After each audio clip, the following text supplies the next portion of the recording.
तो CSIR UGC net chemical science में organic chemistry वाला जो पार्ट हमें दे रखा है, इस पार्ट में जो सिलेबस है उस सिलेबस को हमें कौन सी रेफरेंस बुक से पढ़ना है और किस यूनिट को किस रेफरेंस बुक से पढ़ना है, इसके बारे में हम चर्चा करेंगे।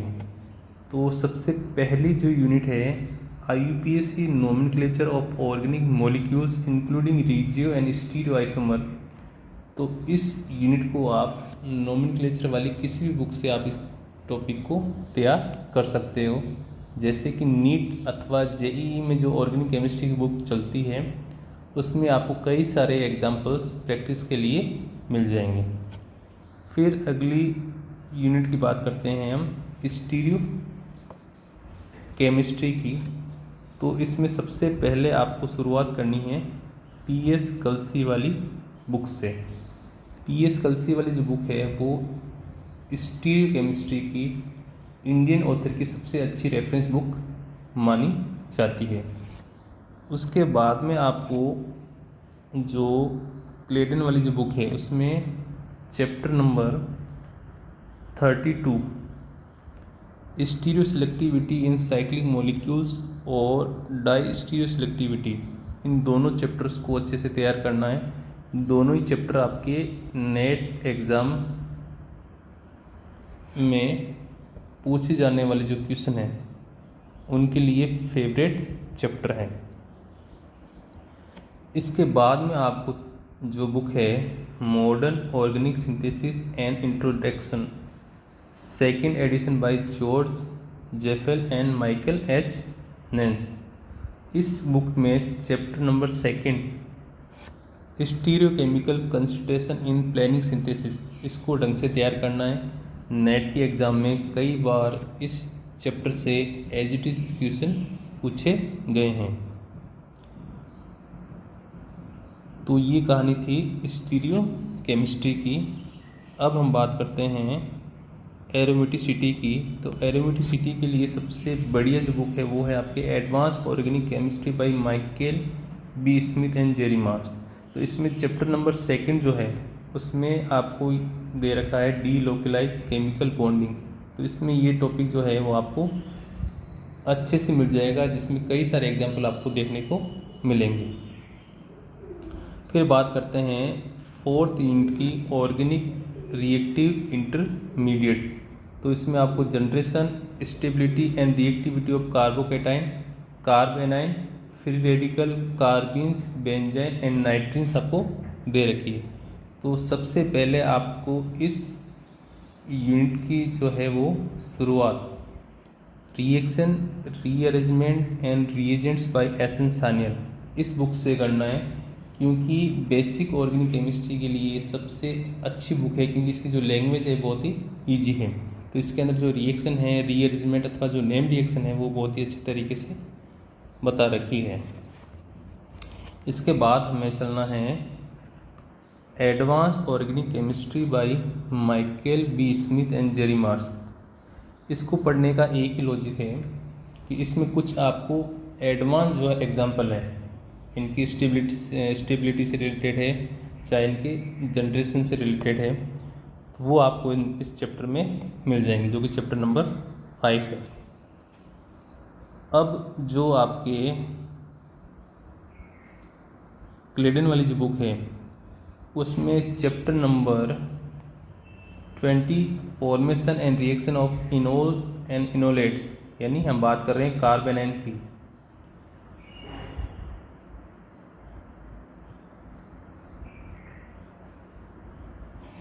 फिर chapter number 22 conjugate addition and nucleophilic aromatic substitution. तो कॉन्जुगेट एडिशन में जैसे आपने एक रिएक्शन सुनी होगी माइकल रिएक्शन या माइकल एडिशन।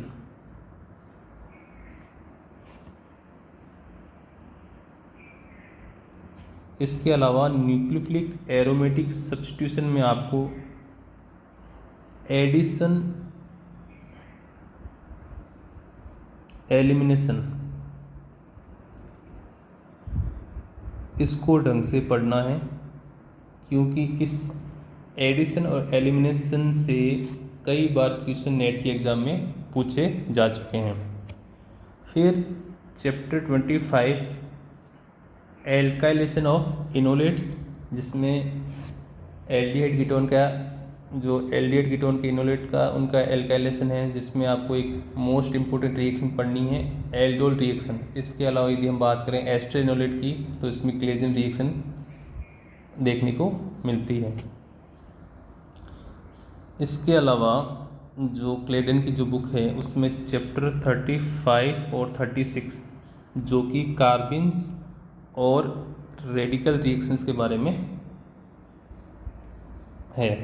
ठीक है, तो ये कहानी थी आपके। सबसे पहले आपको शुरुआत करनी है एस एन सान्याल की बुक से, उसके बाद में जेरी मार्श वाली बुक को पढ़ना है, फिर आपको पढ़ना है क्लेडन की जो बुक है उसमें चैप्टर नंबर 20, 22, 25, 35, 36। फिर कैरुथर वाली जो बुक है उसमें चैप्टर नंबर 1 जो कि formation of carbon carbon single bond यानी इनोलेट पे आधारित है। इसके अलावा chapter number 2 formation of carbon carbon double bond, इसको ढंग से पढ़ना है। इसके अलावा इसी बुक में आपको चैप्टर नंबर 4 रेडिकल्स और कार्बन केमिस्ट्री, इस वाले चैप्टर को अच्छे से तैयार करना है कि नेट की एग्ज़ाम में इस वाले चैप्टर से आपको एज इट इज क्वेश्चन देखने को मिल जाएंगे। फिर जो आपकी ऑर्गेनिक सिंथेसिस की बुक है जेफेल वाली, उसमें chapter number 6 formation of carbon carbon single bond बाया इनोलेट एनाइंस, 2 या 3 रेफरेंस बुक पढ़ने का एक ही लॉजिक है कि आपको किसी बुक में यदि एडवांस यदि या मैं बोलूँ एक्स्ट्रा यदि एग्जाम्पल यदि आपको देखने को मिल रहा है तो आपको उस एग्जाम्पल को अच्छे से तैयार करना है।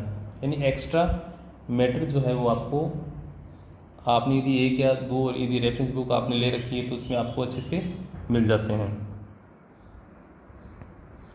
अब हम बात करते हैं ऑर्गेनिक रिएक्शन मैकेनिज्म की। तो ऑर्गेनिक रिएक्शन मैकेनिज्म में जैसे हम बात करें तो प्रत्येक रिएक्शन का एक मैकेनिज्म होता है। जैसे कि एल्कीन एल्काइन जो है वो इलेक्ट्रोफिलिक एडिशन रिएक्शन देती है, एल्डिहाइड कीटोन जो है वो न्यूक्लियोफिलिक एडिशन रिएक्शन शो करती है, कार्बोक्सिलिक एसिड डेरिवेटिव जो है वो न्यूक्लियोफिलिक सब्स्टिट्यूशन रिएक्शन शो करती है। इसके अलावा जो सैचुरेटेड कार्बन है वो SN1 अथवा SN2 रिएक्शन शो करती है।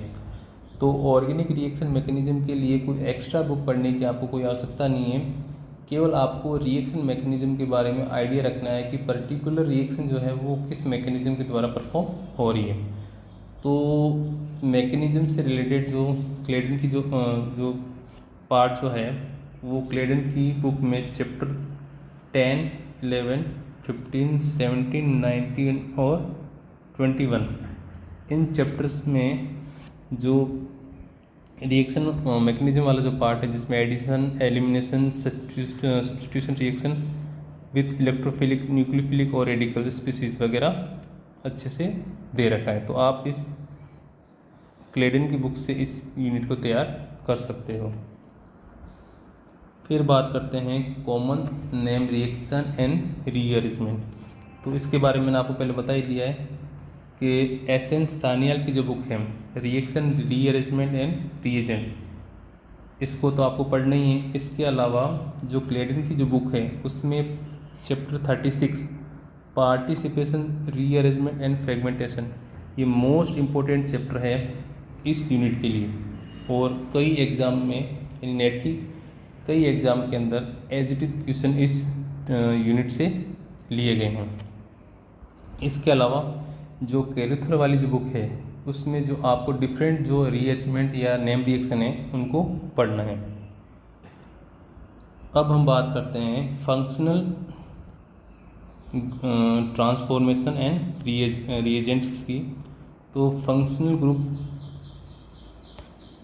Interconversion including oxidation and reduction. तो इसमें सबसे पहले आपको अल्कोहल के ऑक्सीडेशन से शुरुआत करनी है, जिसमें जैसे यूज होने वाले जैसे रिएजेंट है जैसे कि जॉन रिएजेंट हो गया, PCC हो गया, PDC, सर्न ऑक्सीडेशन, बेस मार्टिन ऑक्सीडेशन, इसके अलावा कीमो सेलेक्टिव रिएजेंट्स भी है, जैसे MnO2 हो गया, फेक्शन रिएजेंट हो गया, सीरिक अमोनियम नाइट्रेट हो गया। तो इनको ढंग से पढ़ना है, इनकी कीमो सेलेक्टिविटी के बारे में एग्ज़ाम में सवाल पूछे जाते हैं। इसके बाद में हमें यदि हम बात करें रिडक्शन की, तो एल्किन का जो रिडक्शन है इसमें काम में आने वाले जैसे रिएजेंट की मैं बात करूँ, फॉर एग्जांपल PTO2 हो गया, पैलेडियम ऑन कार्बन हो गया, विल्किंसन कैटलिस्ट हो गई। तो ये कुछ एक बेसिक रिएजेंट है जो कि एल्किन के रिडक्शन में काम में लिए जाते हैं। जबकि जो प्लेटिनम, PD और रानी निकल जो है उनके द्वारा हम एल्काइन का जो रिडक्शन है यानी कंप्लीटली सेचुरेटेड कंपाउंड में उनका हम रिडक्शन कर सकते हैं। फिर बात करते हैं हम कार्बोनिल कंपाउंड के रिडक्शन की। तो कार्बोनिल कंपाउंड का जो रिडक्शन जो है वो आप के कीमो सिलेक्टिव भी हो सकता है, टीजी सिलेक्टिव